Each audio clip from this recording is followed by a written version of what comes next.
Et l'ancienne prime, c'est 52 800.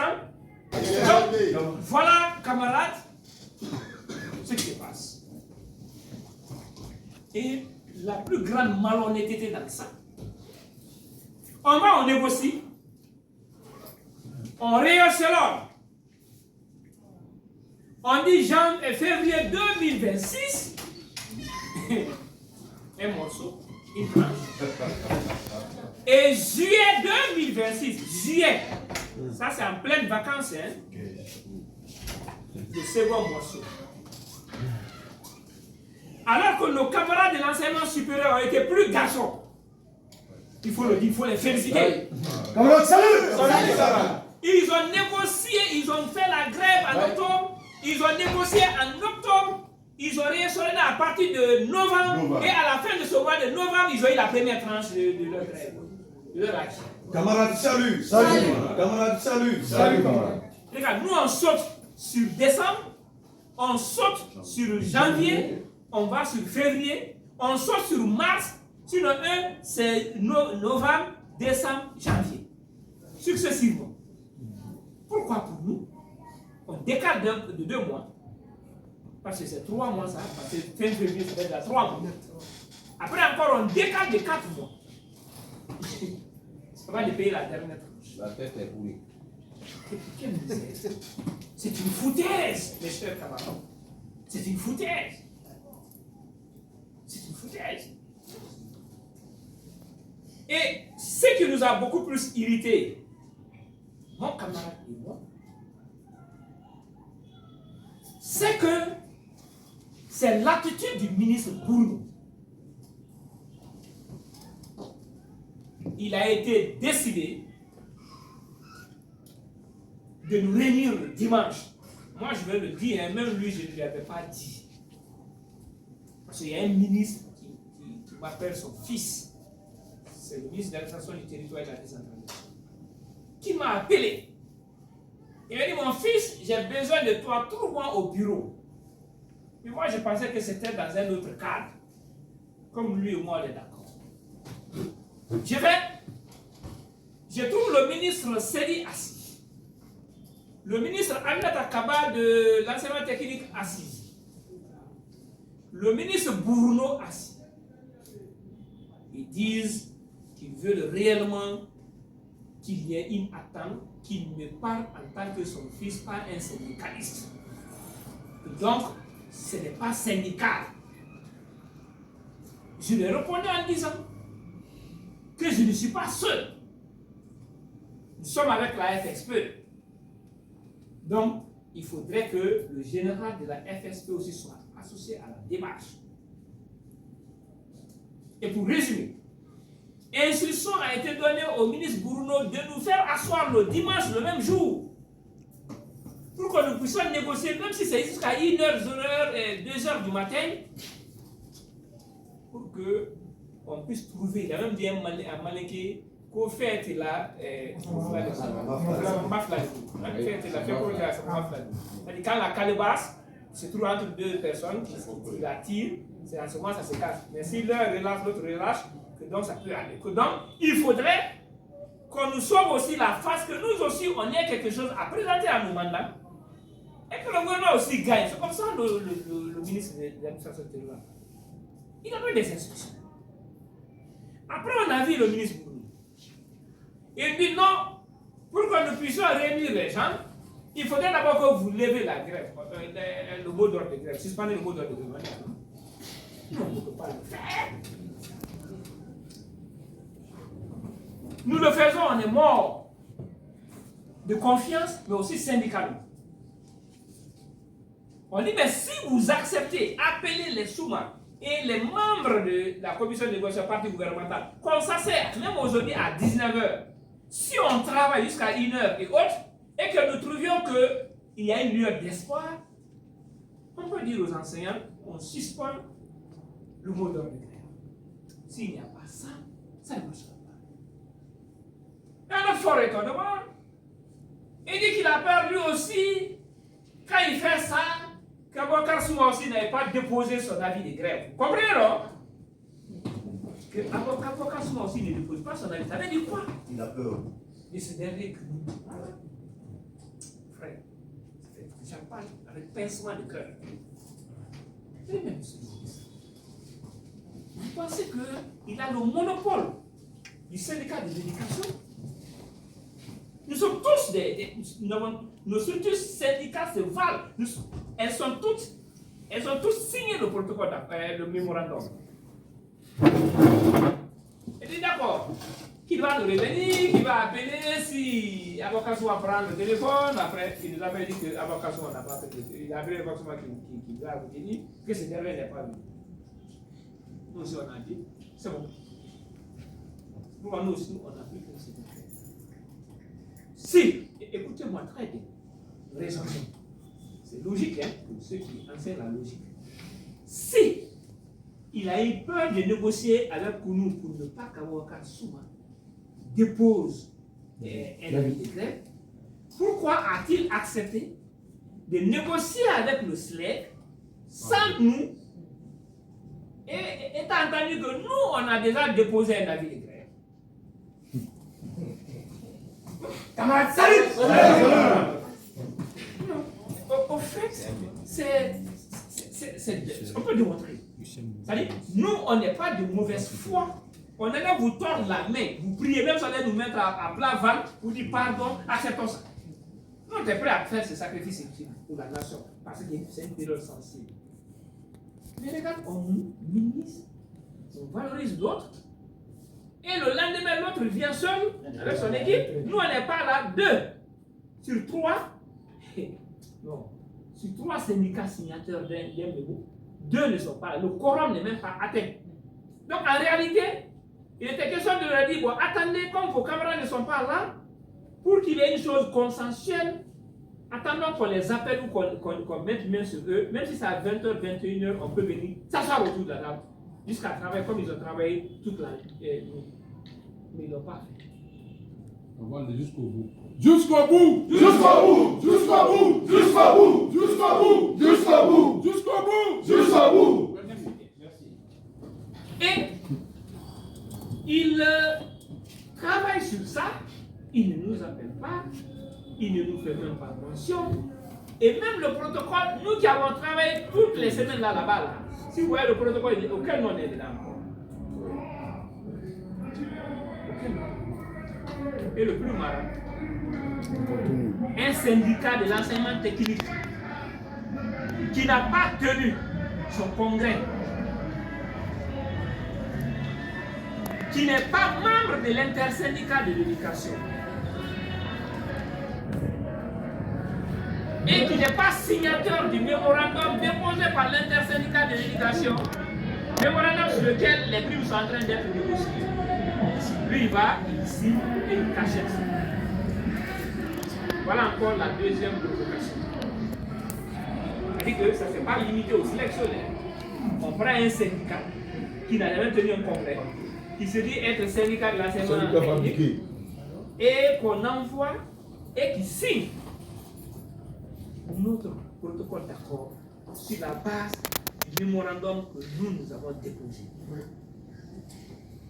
Donc c'est pourquoi on a dit que c'est un protocole d'accord de la discorde, de la honte, et il est non inclusif. Il est non inclusif. Le paradoxe ici, c'est quoi?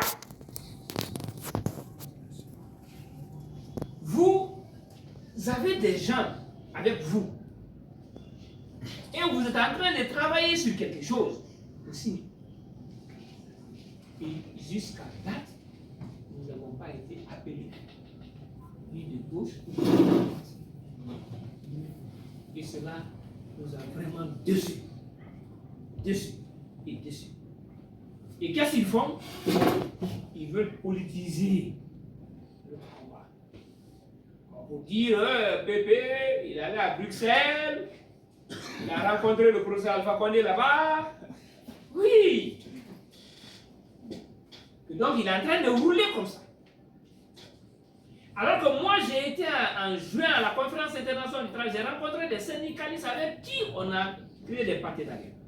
Et ils sont là, ils le savent, on leur a même écrit pour répondre à notre adhésion à l'international de l'éducation. L'international de l'éducation a envoyé une réponse. La FSPE, le SLEG et le Synergie qui sont membres ont été consultés pour donner leur avis sur le SNE. Est-ce que le SNE est un syndicat représentatif et ce n'est pas politique, les six là. La correspondance est là-dedans. Maintenant, nous avons dit, avant que nos camarades syndicalistes nous répondent, on se déplace pour aller là-bas avec des pièces à condition pour montrer les activités que nous avons menées. C'est comme cela que moi je suis parti à Bruxelles.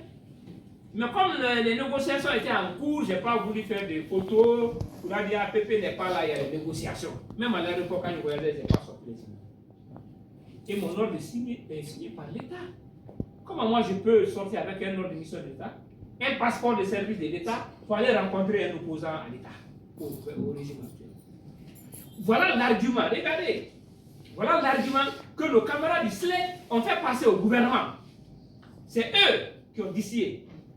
Les signatures sont apposées derrière partout où je suis passé. Quelqu'un peut aller comme ça, se promener, aller rencontrer un opposant avec des cachets comme ça, là, derrière son ordre de mission? Non. Mais moi je vous le dis, je ne vous cache pas, hein. Même certains n'ont pas voulu de moi, je ne cache pas ce que je sens. C'est ce qui se dit. Le PP roule à tout. Le PP est allé à Bruxelles pour rencontrer à sortir. La première, quand j'ai été au Bruxelles, il y a le ministre Boulot qui m'a provoqué parce que j'ai habillé en jaune. Il dit, hey, Pépé, tu as aujourd'hui habillé en jaune, hein? Saucisse jaune, pantalon jaune, chemise jaune, même chemise de ça dans jaune. J'ai compris immédiatement que l'intoxication est passée par là. Ce sont mes camarades. Curieux à faire ça. Donc, ce que nous allons faire, et Al-Gassim aussi, ils vont coller ça derrière. Toujours comme ça. Sinon, on dit qu'il n'a pas bougé. Dès qu'ils voient que quelque chose, moi, Pépé Balamou, politique, moi, je n'ai jamais porté le t-shirt d'un parti pour pouvoir. Non, tu peux tout dire de mon corps, je suis très mauvais, c'est vrai.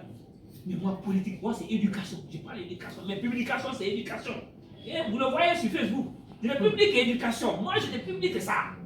Non, mais politique, moi, je vais le faire, mais pas maintenant. Je vais la faire peut-être, mais pas maintenant. Et quand je dois la faire, je sortirai publiquement que je dis dans la politique. Donc, quand les gens manquent d'arguments, ils nous entraînent vers intérêt politique. Donc, soyons très vigilants. Nous ne sommes pas contre le CNRD. Nous allons organiser des meetings ici. Hein? On a célébré les acquis du CNRD au Palais du Peuple. Nous-mêmes, le 21 octobre 2027 passé. 21 avril passé. Nous avons affiché nos visages. Les gens nous ont insultés. On dit pourquoi le syndicat se mêle. Nous, on ne s'est pas mêlé de la politique. Le gouvernement et nous sommes des partenaires. Quand un membre du gouvernement a un baptême, on va là-bas. Si le syndicat a un baptême et un décès, le membre du gouvernement, c'est aussi ça les activités. Si nous sommes invités par la partie gouvernementale, on se rend. Et nous avons eu à faire passer un message là. Personne ne va nous dire que le CNRD, le régime actuel, a organisé des choses que nous ne sommes jamais partis là. Si nous sommes invités.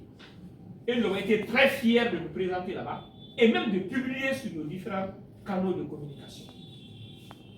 Si aujourd'hui on va nous prendre comme des anti-régimes, non. Nous n'acceptons pas de glisser sur cette débat.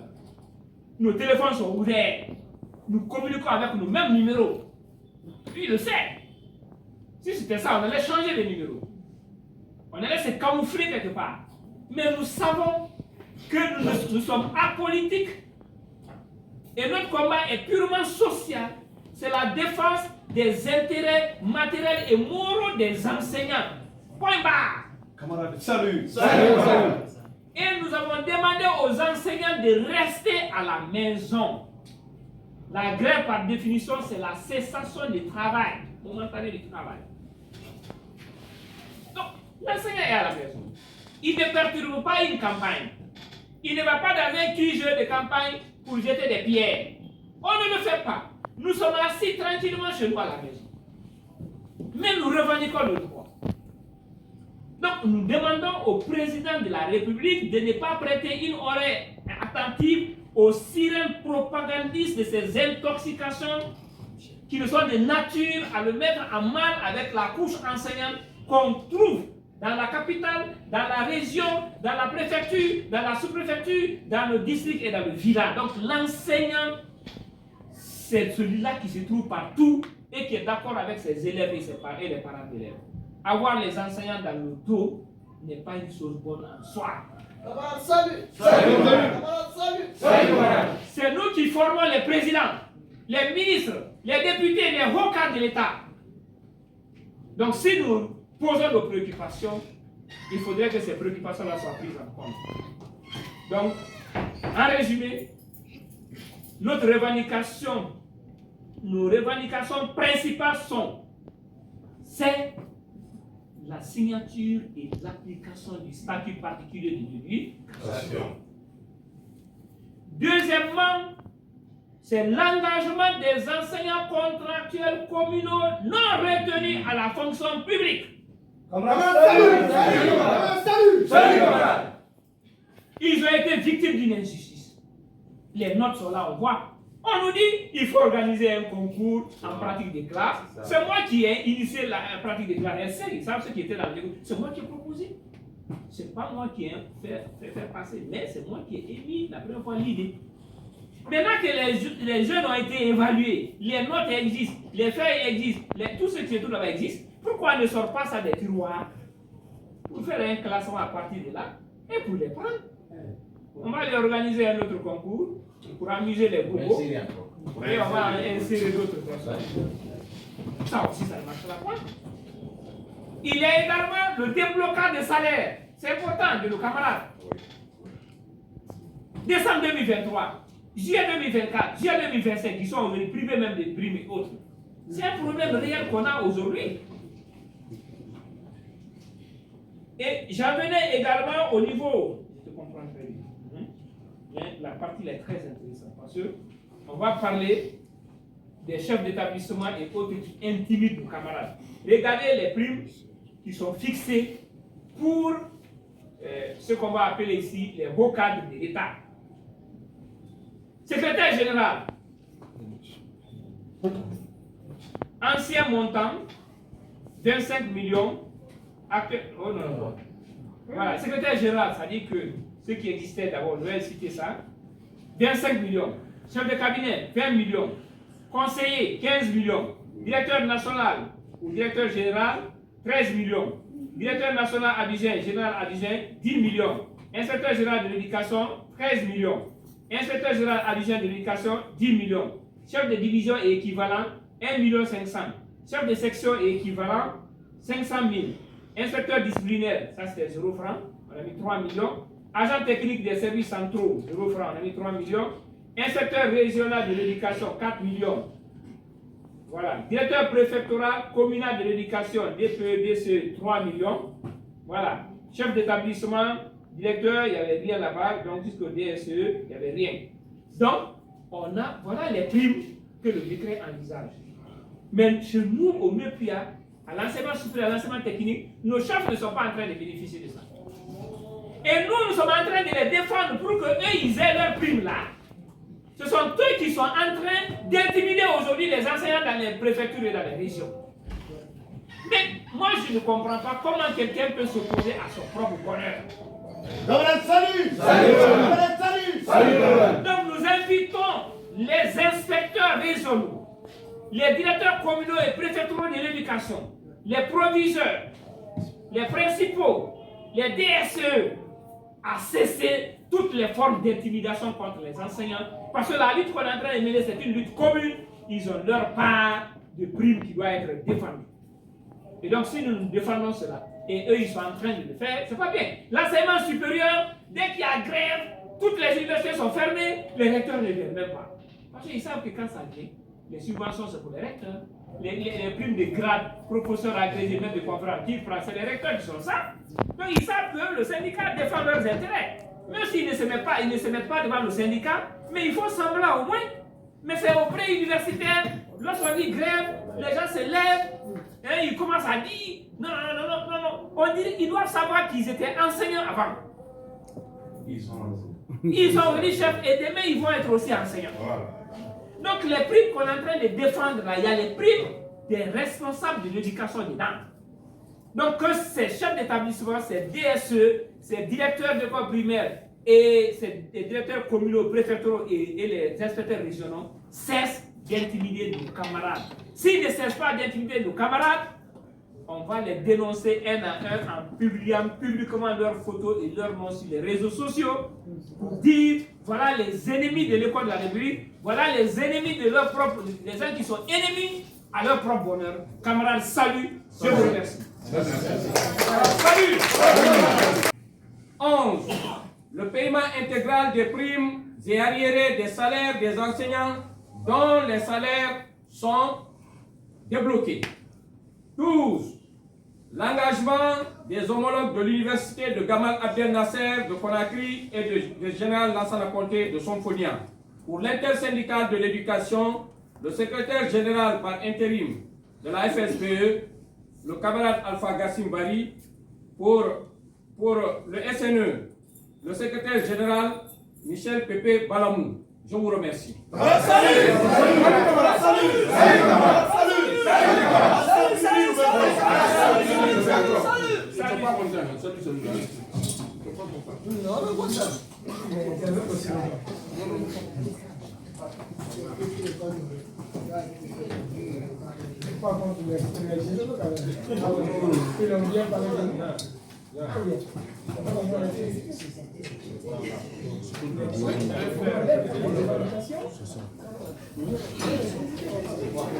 Bon, maintenant, la grève continue. Mais on va se lever d'abord. Voilà, d'accord. Et responsable des structures déconcentrées du secteur de l'éducation et de la formation, pour ne citer que cela. Tant que le gouvernement n'ouvrira pas de négociations sérieuses sur ces points, la grève générale et illimitée est maintenue jusqu'à la satisfaction totale de toutes nos revendications. Nous invitons les inspecteurs régionaux, les directeurs communaux et préfectoraux, les DSE, les proviseurs, les principaux, les directeurs et les chargés d'école à cesser immédiatement toute forme d'intimidation à l'endroit des enseignants. Cette lutte est commune et défend également vos primes de fonction qui sont injustement coupées sur vos bulletins. Nous invitons nos camarades, présidents et secrétaire général du SLEG à rejoindre le combat, au risque de sortir par la petite porte de l'histoire. Le moment est historique et la base est déterminée à aller jusqu'au bout.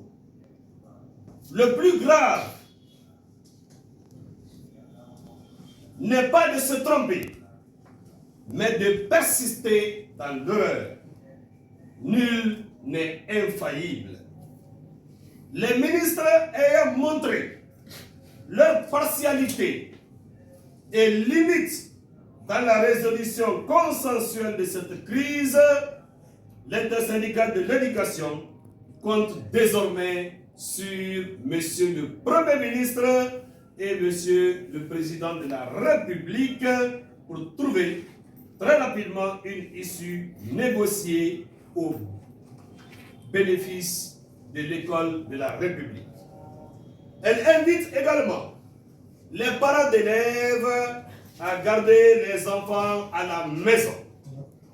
Enseignantes et enseignants de Guinée, restez mobilisés. Si nous ratons cette occasion historique, nous avons choisi de vivre éternellement dans la misère et la précarité. La grève continue. La grève continue et la grève continue.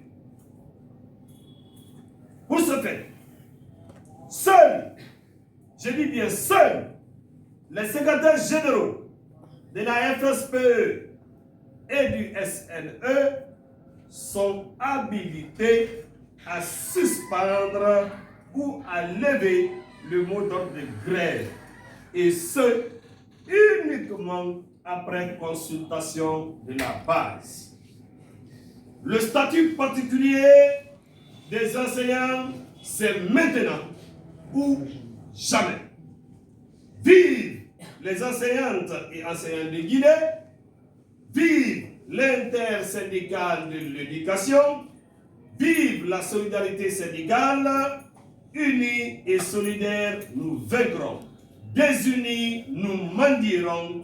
La force des faibles se trouve dans leur union. Camarades,